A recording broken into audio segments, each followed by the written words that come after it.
commercial one too. It's called a marking gauge or a mortise gauge. Now so I told you these are the dividers. You can use these for a lot of things, for anything from scribing circles, dividing off boards, anything like that, which is called a Roubo book stand. It's just it's just used for keeping your cookbooks on or something like that. And it doesn't look too special. It just folds up. But the thing about this is that it's made out of a single board. This is a Roubo book stand in the making right here, and it's in one of the more difficult steps. But I can see the hinging part would be tough. Very. It's got no parts that are glued together, no hinge pins.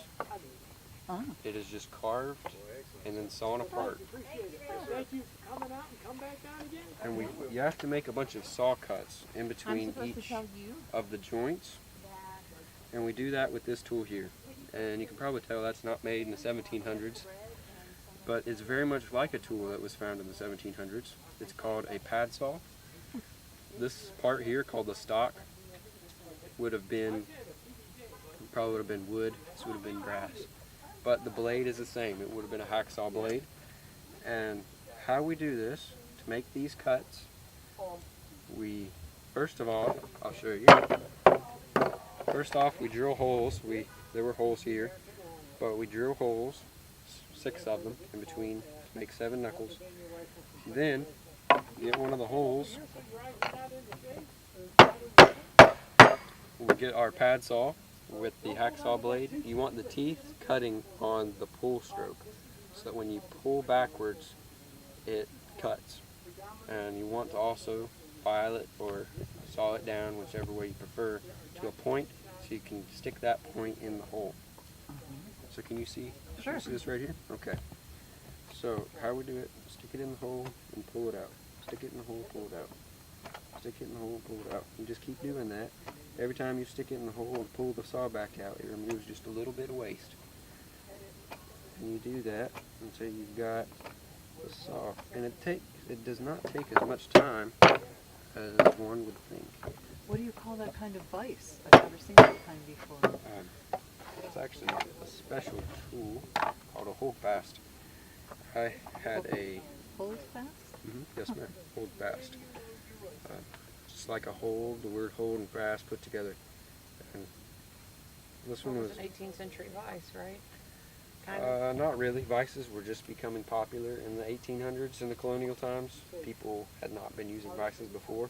This was one of the more used tools. How it works is quite interesting. I'll get a piece of wood that we can experiment on. I saw that you had to do something underneath to release it. Yep. So you don't necessarily have to do it underneath. I'll show you why I did that in just a second.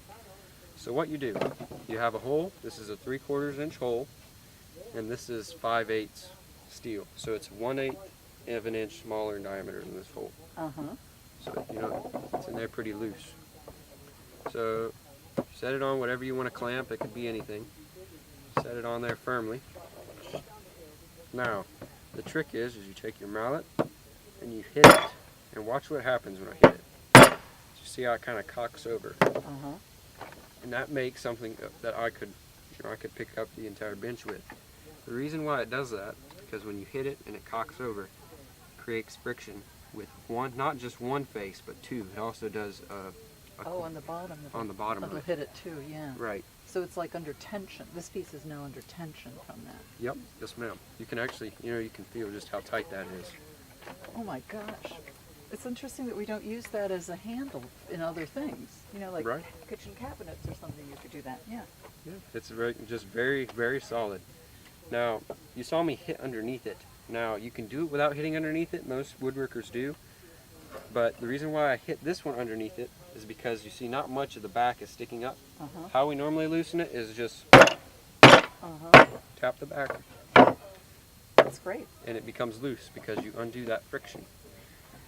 Now, the reason why I did it on the back, like I said, didn't have much room right here for me to hit. So another way is just, there's a bunch sticking out underneath the bench, so you just tap it. Great system. very, very quick, and it's very effective. It's versatile, right? You can use it all over your workbench. Right. I have holes. You see this board here is called a skirt, and I've got holes on my side of the bench all along this. Like here So if I, let's say, and there. this is my jig, or something I use for doing stuff for coping saw work. Let's say if I want to secure it in front of my bench, I simply just put it on there, tap it. Now I have that secured. I can take this here, take my coping saw, take this, and just cope it out, and Great. just keep it coping. So I've seen benches with holes in them before and wondered why, and maybe that was to do that. yeah, it might have been. These are neat little rabbit pouches you have. Thank you, ma'am. That's a squirrel. Oh, squirrel? Yes, ma'am. So does that keep them dry and things like that? I don't know if it. I guess it might keep them dry. If it rains, won't you rust? wouldn't submerge them, would you? No, if it rained, it might, because the fur is on the outside. The fur would shed broader. But that's something that I tan myself. Oh, wow. You can feel the fur. And how did you sew it? I actually did it with an awl. After I finally convinced myself that I needed an awl after I broke about 6 of my mother's needles. 6? More than that. So I look around and he has my grandmother's sewing box, and I'm like, why do you have my grandmother's sewing box? Well, let me tell you, Mom. It's more like 10 needles. I'm like, I think we need a better system, don't you think? I used the majority of the squirrels to sew up this larger sheet for my chisels. This was the main majority of the back, and you see the back of the squirrel is very thick. Very thick. Yeah, the skin is, yeah. Well, in the fur too. Wow, neat. While the belly skin of the squirrels is very thin. This was some scraps I had. This is the belly, the back of this. Feel just how thin that is. Oh, yeah. The belly is very thin, and it's not too good for sheaths, which is why I'm kind of don't trust that sheath very much. So I know we had blacksmiths, so you could get that bar that you made the hold fast with. But how about other tools? Would we be able to make them in this country at that point, or do they have to be imported from England? A lot of them were imported. Like, a tool like this, that would be easily done by a blacksmith in America. But more complicated tools, like this is a blade, or commonly called an iron, for my plane. Oh, I've never seen a plane taken apart. So the way that this works, so we've got several parts. Now in an 18th century plane, it would only be the iron, or the blade. We call it the iron. But after 18th century, they came up with these, which is called a cap iron. You got the iron, this is the cap iron. What the cap iron is for, you see it's kind of hooked there. Now what that does, fasten it, I'll fasten it and show you here. Go screwdriver. Tighten that down. So then we can slide that in there. This plane was made in the 18s, around just right after the Civil War, I believe. So we'll put that in there. So now you see it's mounted in there. Now you've seen the way it goes in. That chip breaker does exactly what its name implies. So as this is pushed over the wood and it cuts it up, it sends shavings over it.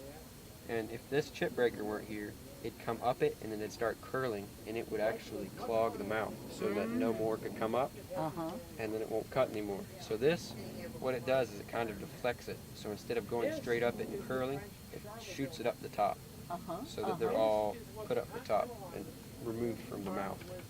So it's kind of self-cleaning. Right. 18th century joiners and cabinet makers just, I guess, had to deal with it. They were used with it. But now we're all spoiled, and we have things that we take for granted, like simple cap irons. How did you learn all this? A lot that I know about the tools I've learned from reading, but a lot I've also learned from a good friend of mine. Have you ever watched the Woodwright Shop on PBS? Yeah. The host of the show, Mr. Roy Underhill, he has recently befriended me, Oh, wow. and he's got a school out in Pittsburgh, North Carolina. Oh. and he has he actually lives in Graham, North Carolina. So I've been to his house. Was that this March? I think so. The spoon carving class. Yep. He had me to his house for the class, and I've been to his school about 5 times. Wow, wow, wow. He's That's taught great. he's taught me a lot.